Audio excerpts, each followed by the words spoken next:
Hello, Next.js audience. Welcome to this great session where we're going to talk about unlocking composable commerce with Next.js. We've got great content lined up for you. We're going to talk about the good, the great, and the ugly of doing headless implementations.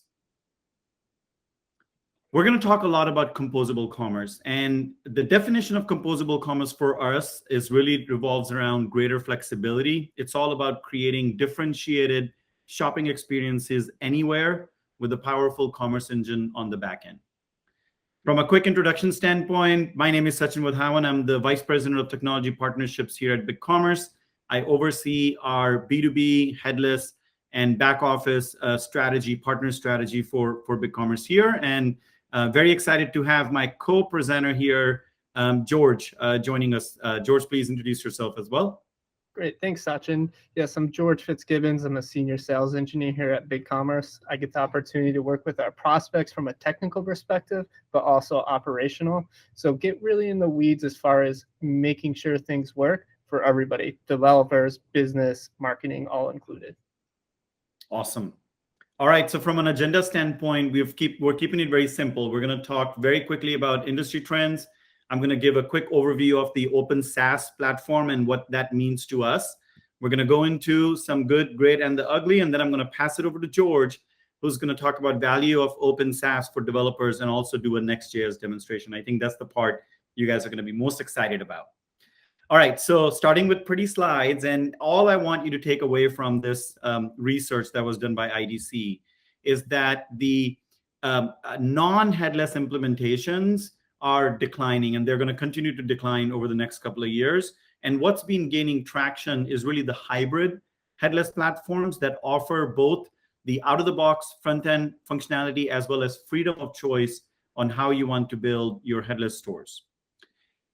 In contrast to that, what Gartner has been saying that by 2023, Gartner predicts that organizations will have adopted a composable approach which will outpace competition by 80% in the speed of new feature implementation. So we're definitely seeing the industry kind of going in that headless commerce space. Now, we all know that monolith platforms have been declining and being replaced by modular solutions. And what these modular solutions are providing are fast performance, flexible capabilities. They're suited for any digital channel. They're more open, and we'll talk a lot about Open Sas. They're very focused on experience versus consumer experience versus product experience. They're cost effective. And of course, they are leveraging the microservices architecture, and we'll talk about that as well. Now, when you think about e-commerce technology spectrum, right, you've got open source on left-hand side. So think about Magentos of the world, where it's custom, it's on-premise, it tends to provide you the most flexibility. On the right-hand side, you've got cloud-based solutions, SaaS solutions, so think Shopify's of the like, that can tend to be restricted in what you can do with that platform or not. Think about BigCommerce sits right in the center there, and we coined that term Open Sas. So you get advantages of both open source and cloud-based. Now, peeling the onion a little bit furthermore, when you think about what is this headless commerce platform or Open Sas platform, of course, you've got the presentation layer at the top, right? This is where you're going to build those Next.js storefronts and create the amazing, beautiful, compelling user experiences from the front end. But then you've got the core commerce capabilities, right? And this is where the complexity of commerce comes in around merchandising and promotions, around product catalog, around data management, customer management, cart and checkout management. And to add on top of that, this platform also needs to integrate with other systems that the business or the merchant that you're working with might be using, like ERPs or order management systems or PIMs, right? If you peel the layer even further, right, you've got even more complexity in each of these commerce domains. So within product catalog, you've got price lists, you've got brands that you've got to figure out. Within payments and tax, you've got tax classes and you've got tax providers. All of this complexity, when you're leveraging a Open Sas platform, all of this complexity is something that you don't have to deal with, as a developer while you're building and growing and managing the front end layer. Now, you want to make sure that the Open SaaS platform also is leveraging modern SaaS structure, right? So it's built with growth in mind, it's built with scale in mind. So as your implementations and your customers continue to grow in their growth journey, they can continue to stay on that platform. Now, we truly believe in MARC architecture. We are part of a member of the MARC Alliance, and as you can see on the screen, many of the other players in this market that have also joined the MARC Alliance. So it's a great movement towards bringing success towards headless implementations. All right, so let's dive into the good, the great, and the ugly. On the good side, I've already talked about Open SaaS, right? Some of the bullet points under Open SaaS, the benefits of Open SaaS that you as the developer community and the Next.js community can expect are lower total cost of ownership for your merchants and for you. You don't have to worry about upgrades and availability. So the platform scales, easy to upgrade. There are no disadvantages or hassles around maintenance of the platform. We take care of all of that. And then on top of that, you get 24/7 global customer support.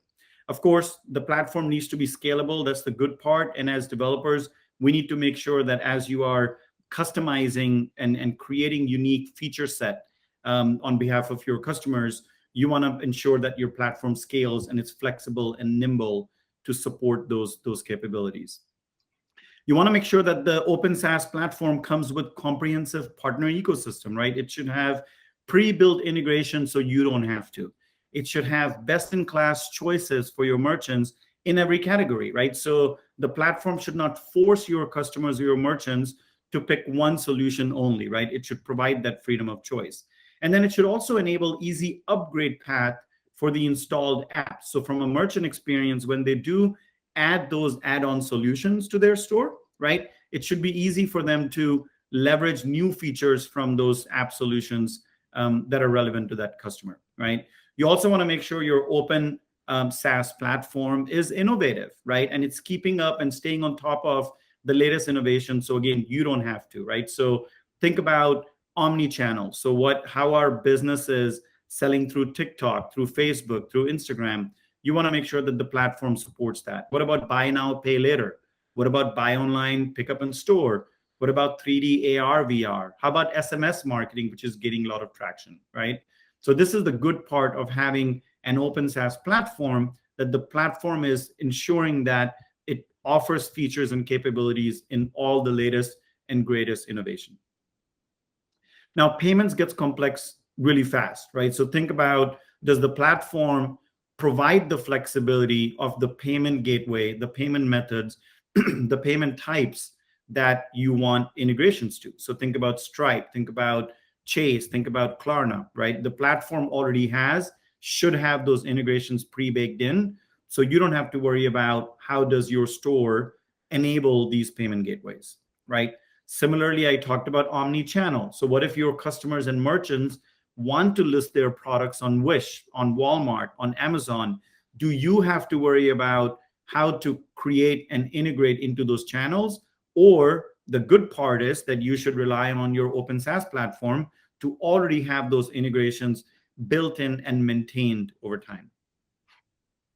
Now, I talked about a few of the partner ecosystem, but this is just a quick flash of the most common, categories where these app solutions are going to be really relevant, right? So we already talked about payments, but think about shipping, think about fraud, think about email marketing, point of sale. And you can see, hopefully you recognize best-in-class solutions available here that are instantly available to you from the Open SaaS commerce platform. All right, on the great part, wouldn't it be nice if this great platform was also developer-led? Wouldn't it be nice if it offered unlimited APIs? Wouldn't it be nice if it offered really fast site performance and had globalization capabilities in case you need to build stores in different languages and different currencies? And wouldn't it be nice if it just came mobile optimized out of the box, right? So these are all the benefits that make even that Open SaaS strategy and vision greater especially for the developer community. Now on the ugly side, right? So 3 categories that we see, and the reason we're calling it ugly, it's really, these are some of the areas where we see that our agencies and our developer community kind of get stuck, or these are the gotchas, right? So when you're doing a headless build, from a payment security standpoint, you've got to think about PCI compliance. Are you going to manage that, or is the merchant going to own PCI compliance, right? As your business grows and you're getting more phishing and DDoS attacks, who manages that, right? Do you need global payment support? If you're launching into different countries, do you have the relationship with the banking companies and banking institutions in that region, in that country, to be able to support multi-currency? What about digital wallets? What if your customers want you to enable Apple Pay or Chase Pay on their stores? How easy it is for you to do that, and how do you do that, right? From a marketing side, right, you can create amazing, beautiful, compelling storefronts, but what happens to those visitors that you attract? How do they convert into paid customers, right? Discounts and promotions can get very complicated. You need segmentation and you need notification emails to be able to manage that, right? I talked a lot about integrations. You've got single-click apps that we looked at. You want to make sure that you are not having to work with each of those app providers to build a custom one-click, single-click, integration. As you start to put all the pieces together, data gets complex, right? Who has to deal with transforming the data and managing the sync between different data sources? And last but not least, of course, are your stores, Google optimized, right, from an AMP perspective, right? So these are all some of the most common scenarios we have seen where the developers can tend to get stuck or have challenges as they're doing headless implementations. So with that, I'm going to pass it over to George to talk about value of Open Sas for developers. Great, thanks, Sachin. So before we get into the nitty-gritty of this list, I generally have this same conversation when I'm talking about Open Sas to an engineering team. How I describe it is, anybody could connect to a tax provider, but does any engineer want to work with taxes? I don't know if there's any tax specialists out here, but those are the kind of tasks where it needs to get done, but there isn't necessarily a gain for the business. And so when we're talking about Open Sas, we're talking about the flexibility, but also the SaaS perspective. And when I'm thinking about SaaS, I'm thinking plug and play. There's more than a handful of best-in-class tax providers that are keeping up with all the newest laws. North Dakota changes, the tax providers keep up to date. Being able to plug and play and have that connected to your cart and checkout out of the box in a task that your engineering team doesn't have to worry about is really the power and beauty of Open Sas. So really, to start getting into it a bit more, and we're going to walk through all these in some tangible examples, but our theory is adding out of the box capabilities and functionality to best-in-class APIs and documentations is really taking the idea of headless and decoupled front ends to the next level. Taking it so you are able to focus on core business and executing on commerce with flexible, easy-to-use core functionality. So with powerful APIs, everything can be built, but not everything needs to be built. You don't necessarily need to own taxes. You don't necessarily need to own shipping. You don't necessarily need to own checkout. Those are just a couple examples. BigCommerce offers a robust admin. So when that marketing team wants to run a promotion and you tell them you need to write a script, you're not going to, alienate business and developers. You're going to really unite in giving them the tools they need, but also you're going to have everything you need from an API developer's perspective. So the combination of the two. Checkouts is a great example for us. Checkouts can be hard. We have over 70,000 merchants using our checkout. We've gone ahead and open sourced that checkout, so you can bring that wherever you want.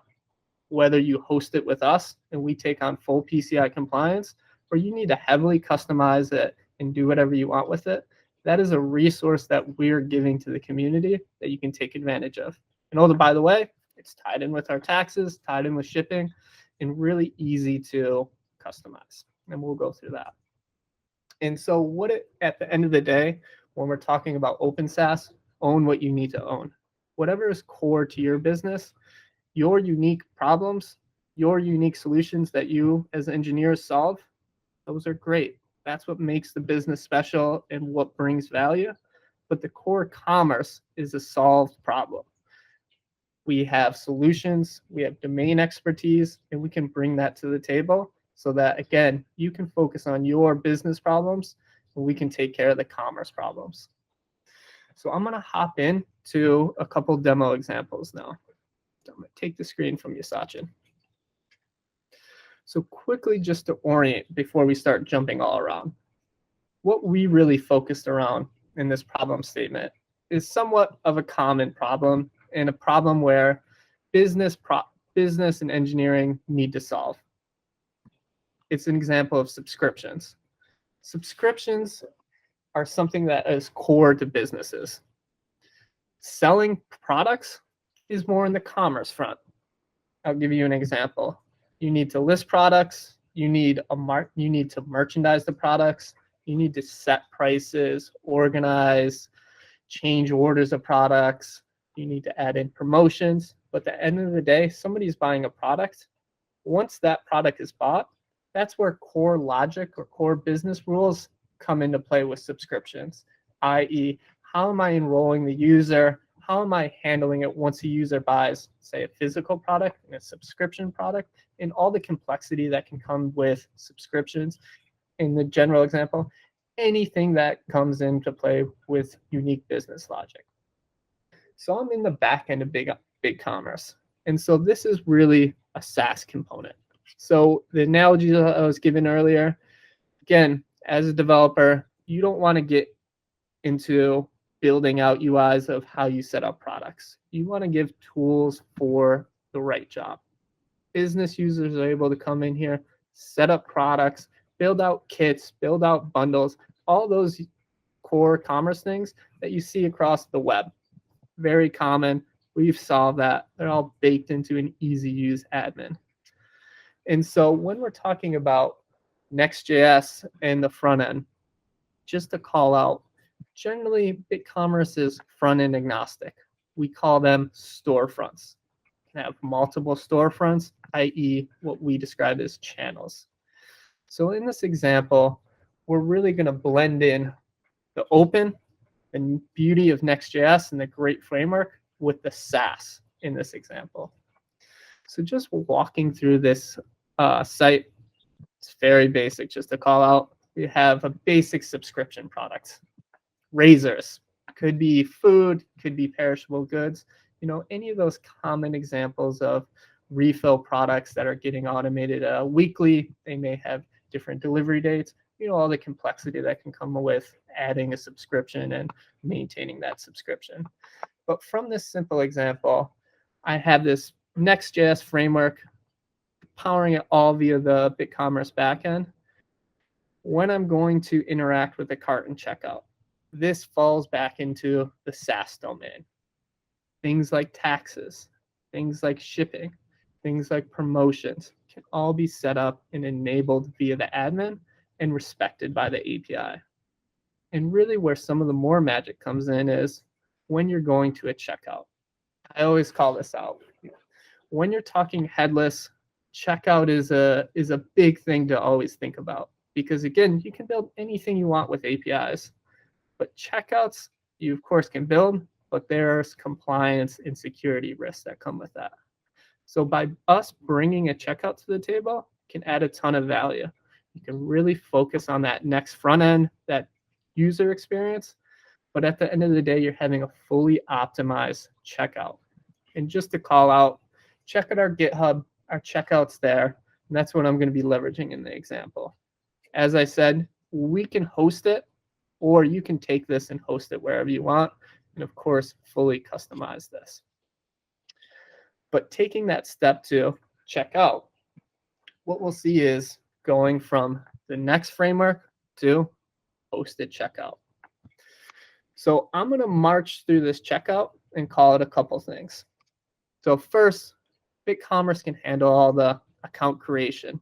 If you have your own identity management platform, you certainly support single sign-on and things like that.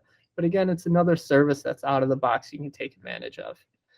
From there, calling out mobile payments. I had the Google Pay. We'll talk about that in more detail. But core things, every checkout is going to need the ability to collect shipping. From there, shipping methods. Just to go back to the admin and show some of that functionality. So similar analogy to taxes. You, of course, could go out and connect to any shipping provider, get those rates returned, and really, own the entire checkout. But when you have the power of Open Sas, those are things you can just take care of in the back end. Think about setting up shipping zones, tying in carriers. Those are all turnkey functionality. You want to try new markets, try new carriers. You're not burdened by, okay, now I have to build that out. You can really take advantage of some of this stuff. And so I have free shipping. Going from there, billing is the other big call out. So I'm connected with Stripe, and Stripe is going to be really a call out in this flow, as I'm going to enroll myself in a starter package. $10 a month, I'm going to get Razor shipped to me. That's really a core business thing. Rules that you may want to layer in your own logic. Again, it's not necessarily affecting the front end. I'm able to set it up, use everything out of the box. I'm abstracting this out. And that's really where we're going to get into some of the Next.js examples too. And so for this sake, am just going to do the BigCommerce fake credit card. So similar to Stripe, BigCommerce is a fake credit card you can use. Instead of 4242, it's 41111. But I'm going to kick off this checkout. And so from here, we're going to transition to talking more in the weeds in the code. So what this site, the Next.js site, it's all running this Next.js boilerplate starter. So I have all my code, front end, back end, encapsulated in one directory. This has a huge advantage just from management. I have everything in one place. I can reuse components, reuse integrations, all in this centralized location. So again, what we're focusing on here is a use case of basic subscriptions. So I'm going to kick off the flow of, I have an order now. Within BigCommerce, our API is completely observable, meaning when an order happens, pass that downstream or pass that to my Next.js layer. In the Next.js layer, I'm going to do something with it. When I say we abstract, basically you're able to do whatever you want on the front end. Take advantage out of the box. Marketing can do their thing. You guys as developers can own that logic. And so one thing I really love about Next.js is the serverless functions. So I was a huge fan of serverless functions. When using them in Next.js, it really took them for a next level to me. I have my entire front end, my entire back end, as I was saying, encapsulated into this one layer where I can control everything. So when I kick off this order, I'm going to send the order to my Next.js function, and then I'm going to enroll this user in a subscription. So from there,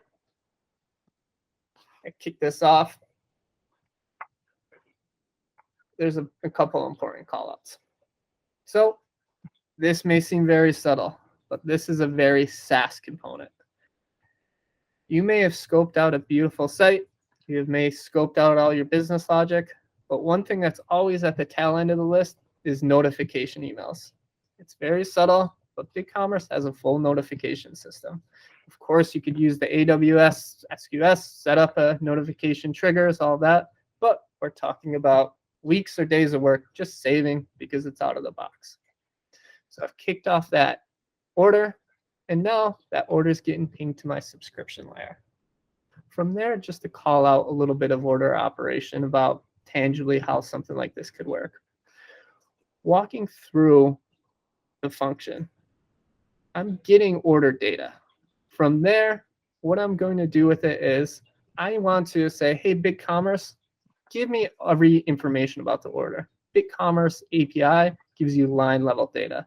So this could be a great example of some orders are physical products one time, some are subscription. You're able to do essentially what we described as mixed carts.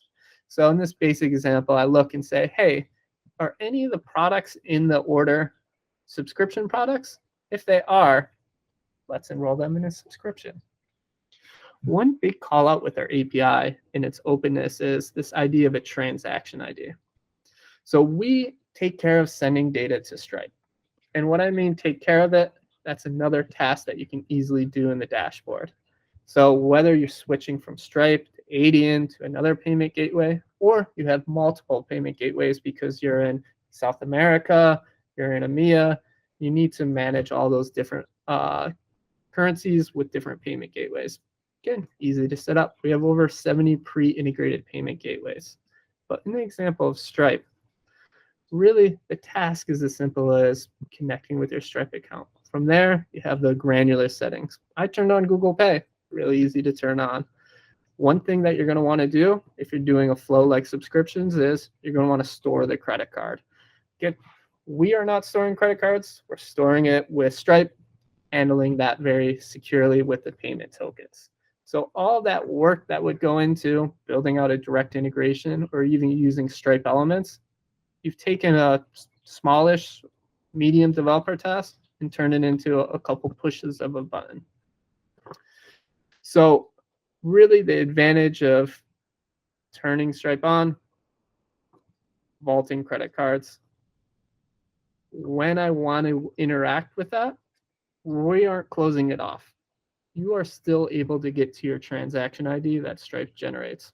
That's going to be key if you want to do anything with the transaction after it happens. In this case, we're going to give you the transaction ID back. And what you're going to then do is, okay, let me get that information about the customer and the payment method from Stripe. And from there, now I have everything I need to say, enter this user into my standard subscription. You can pass in more granular information of, oh, he signed up for a free box for the first time. So don't charge the first month, charge starting next month. Stripe has a great flexible API. Again, you're able to take advantage of Stripe's flexibility, our flexibility, and our openness. We aren't a closed ecosystem. Just because you use our checkout doesn't mean you can't access the data. You can. And that really gets to the idea of you're able to own your business logic. So at the end of the day, all within this same Next.js layer, I have the ability to build my own front end, interact with all the data, give business users a powerful admin. But when it comes time to, okay, BigCommerce, you powered all my core needs as far as selling, but I'm going to take over. And that's really this API layer of, okay, subscriptions is core to me, so I'm going to take over. Great. We'll give you everything you need. User gets enrolled. And at the end of the day, you're managing with the best in breed tools. Tools like Stripe, BigCommerce, merge together to give developers powerful out-of-the-box tooling, just enough structure so you're not rebuilding everything. You have guardrails, but a ton of flexibility. You're not sacrificing anything by getting SaaS value. Awesome. That was great, George. Thank you so much for the demonstration. Again, our goal here was really to give you an overview of the Open Sas commerce platform. And if this content piqued your interest, you have to go nowhere other than Next.js site. We've got a starter kit with Vercel. Go check it out. Try us out. Start a trial. Play around with Vercel, Next, and BigCommerce. And if you have questions, reach out to us. Yep. Thanks for joining us. Have a great rest of the conference. Bye, everyone.